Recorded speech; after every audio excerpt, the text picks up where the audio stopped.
De plus en plus de touristes en voyage au Japon rapportent depuis quelques années déjà d'étranges photos qu'ils ont forcément dû prendre de cette façon, comme s'ils regardaient ou photographiaient leurs pieds. Alors qu'il y a tant à voir autour de nous dans ce pays, qu'est-ce qui peut bien pousser ces personnes, pas seulement des touristes d'ailleurs, un grand nombre de Japonais ont la même manie, à prendre ces curieux clichés? Réponse, les plaques d'égout. Attends, quoi? Oui, ça peut surprendre, je sais, mais comme on collectionnait autrefois les timbres ou les soldats de plomb... Oh non, bonjour les références d'avant-guerre. Ok, je rectifie, comme on collectionnait les figurines d'animé ou les poupées Barbie, aujourd'hui, certains collectionnent les photos de plaques d'égout japonaises. Ah bon, seulement japonaises? Eh ben, jusqu'à preuve du contraire, oui. Mais tu t'en doutes, il y a une bonne raison à cela, car ces plaques d'égout sont particulièrement stylées. Pour certaines, on peut même parler de véritables œuvres d'art. Et surtout, un grand nombre d'entre elles sont uniques, d'où une véritable collectionnite qui s'est emparée de l'archipel nippon depuis déjà pas mal de temps et qui gagne de plus en plus les nombreux touristes qui visitent le pays. Spécialité locale, lieux touristiques, mais aussi héros de manga ou encore Pokémon, il y en a pour tous les goûts. En 2 mots cette fois. Mais d'où vient cette idée de créer des plaques d'égout aussi originales? Et jusqu'où va aujourd'hui cette manhole mania? Et ben c'est ce qu'on va découvrir dans ce nouveau Japon Express.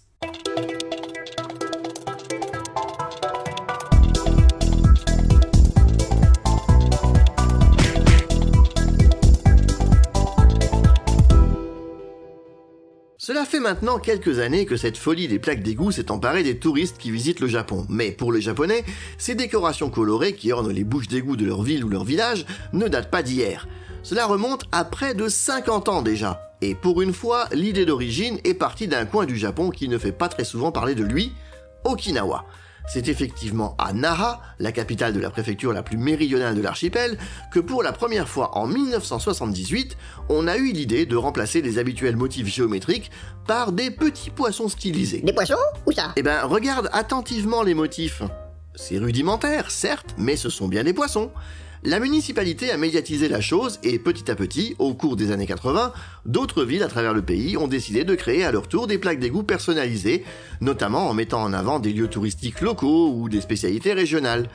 Avec le temps, on y a introduit de la couleur et les illustrations se sont perfectionnées. Au départ, toutefois, il n'était pas question de représenter tout et n'importe quoi. Temples et sanctuaires notamment étaient proscrits, de même que tout ce qui avait trait au culte et au sacré. Ah tiens, mais pourquoi? Bah parce que je te rappelle que les plaques d'égout se trouvent au sol et que par conséquent les gens marchent dessus. Piétiner ainsi des représentations de lieux sacrés, ça passait mal, tu t'en doutes. Aujourd'hui les choses ont un peu évolué, mais certains se refusent toujours à accepter ce type de représentation. Pour autant, les idées ne manquent pas, et on trouve vraiment de tout sur les plaques d'égout japonaises. On dénombre ainsi à ce jour pas loin de 20 000 modèles différents dans l'archipel, dont un bon nombre sont tout simplement uniques. Pour la plus grande joie des collectionneurs, évidemment, ceux que l'on a fini par surnommer les manholers, de l'anglais manhole, qui signifie bouche d'égout. Le terme est même passé dans la langue nippone. Et c'est une vraie collection au sens noble du terme. Les manholers ont créé des clubs, des associations, des sites internet qui recensent et répertorient ces plaques. Il existe même une carte du pays interactive faite par un passionné pour les trouver. Oh la vache, bon courage pour les voir toutes, hein. Oh ça oui, il faut une sacrée patience et beaucoup de temps pour voyager à travers le pays. On trouve également un site qui répertorie toutes les plaques Pokémon. Faut dire qu'elles sont particulièrement belles, et déjà que les amateurs du jeu collectionnaient les cartes de leurs créatures préférées, voilà que se rajoute la chasse aux plaques d'égout Pokémon. Elles sont moins nombreuses évidemment, mais elles sont uniques, là aussi. Personnellement, bien que n'étant pas collectionneur ni de Pokémon ni de plaques d'égout, j'en avais malgré tout déniché une, tout à fait par hasard, à Shimonoseki, tout au sud de Honshu. Et puisque des cartes Pokémon aux plaques d'égout il n'y avait déjà qu'un pas, il n'en manquait plus qu'un pour créer les cartes à collectionner représentant les plaques d'égout les plus emblématiques du pays, et surtout celles qui n'existent qu'en un seul ou deux exemplaires. C'est ainsi qu'en 2016 est lancée cette collection de cartes par la Gesuido Koho Platform, ou GKP en abrégé, afin de promouvoir une meilleure image du système... des égouts quoi. Les Japonais réussiront décidément toujours à m'épater, hein. Avec eux, même les égouts peuvent devenir stylés. C'est exactement ça, un vrai tour de force, d'autant que ça marche. Au départ, 220 cartes à collectionner furent créées. Il en existe aujourd'hui un peu plus de 1000. 1076 exactement au moment où j'écris cette vidéo. Mais ça, beaucoup de touristes l'ignorent et se contentent de photographier les plaques qu'ils croisent sur leur chemin. Il faut dire que cette collection-là est pour ainsi dire réservée aux vrais passionnés. comme un certain youtubeur de ma connaissance et qui parcourt le Japon en train presque aussi stylé que les plaques dont il parle. N'est-ce pas, Alex? Effectivement, docteur, permets-moi de t'appeler docteur, et j'ai l'impression d'être dans C'est pas sorcier. Aujourd'hui, je viens de récupérer ma dernière carte. Je suis à Uehajima, et la carte, la voici. Elle est pas mal, hein. Et donc cette carte, je l'ai récupérée à l'office de tourisme, qui est juste en bas du château de Uehajima, de ce qu'il en reste. Et ça m'a permis, du coup, c'est ça qui est bien aussi avec ces cartes, ça m'a permis de venir faire un tour au château, chose que, vu que j'aime pas trop les châteaux, enfin, c'est pas ma tasse de thé, je n'aurais sûrement pas faite s'il n'y avait pas eu la carte. J'aurais été visiter des gares ou je ne sais quoi.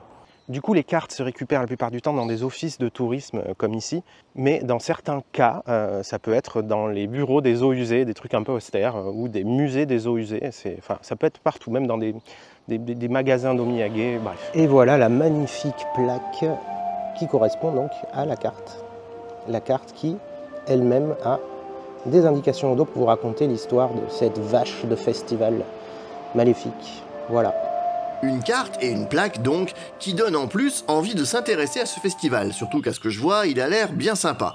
D'ailleurs, c'est souvent le but recherché par les gens de la municipalité, que de mettre en avant leurs spécialités ou coutumes locales. Et sinon, toi, depuis que tu as commencé cette collection, tu en as combien en tout? Alors des cartes, moi j'en ai au total 122, celle-ci c'est la 122e. Et les cartes sont classées par couleur suivant les régions. Et je vais pouvoir ranger ma dernière trouvaille. Hop là. Ah, c'est déjà pas mal en effet, bravo. Eh ben, bon courage pour trouver les autres alors, et un grand merci pour ta participation. Eh bien, merci à toi surtout, et merci parce que je voulais faire une vidéo sur les plaques d'égout et les cartes en particulier, mais j'ai toujours pas eu le temps de la faire. Donc c'est fait, merci beaucoup. Mais je t'en prie, voilà, vous aurez sans doute reconnu Alex de la chaîne Alex no Kuni, et si vous suivez ses péripéties, vous savez déjà à quel point certaines plaques ne sont pas faciles à dénicher, sans parler des cartes. Toutes ces plaques sont fabriquées de manière minutieuse, comme on peut s'y attendre de la part des Japonais. Les couleurs sont même ajoutées à la main, avec une résine spéciale. Et les plaques sont conçues de telle manière qu'on ne puisse pas glisser en marchant dessus ou en freinant si l'on est à vélo ou en moto. Il faut dire qu'avec toutes ces couleurs, on pourrait croire qu'elles sont en effet totalement lisses. Mais non. Et en vrai, il n'y a pas que des plaques d'égout. D'autres sont en fait des bouches d'incendie. Elles sont décorées également, généralement avec une image représentant des pompiers, et utilisent une résine spéciale qui devient phosphorescente dans l'obscurité afin qu'on puisse les repérer facilement. Et pour conclure, sachez que depuis quelques années, il existe aussi des conventions organisées par ces associations de collectionneurs. La dernière en date s'est tenue en octobre dernier à Toyama, et a tout de même attiré plusieurs milliers de visiteurs et de curieux. Vous en savez donc un peu plus à présent sur cette étrange manie de la collectionnite des plaques d'égout au Japon. Et vous, si vous êtes déjà allé au Japon, aviez-vous remarqué que vous marchiez parfois sur des œuvres d'art? Si oui, n'hésitez pas à me dire en commentaire quelle est la plaque la plus stylée que vous ayez vue. Sur ce, likez, commentez, partagez cette vidéo autour de vous, et si vous aimez le Japon et sa culture et que vous ne l'êtes pas encore, pensez à vous abonner. On se retrouve la semaine prochaine pour une nouvelle vidéo. D'ici là, portez-vous bien et continuez d'aimer le Japon. Matane!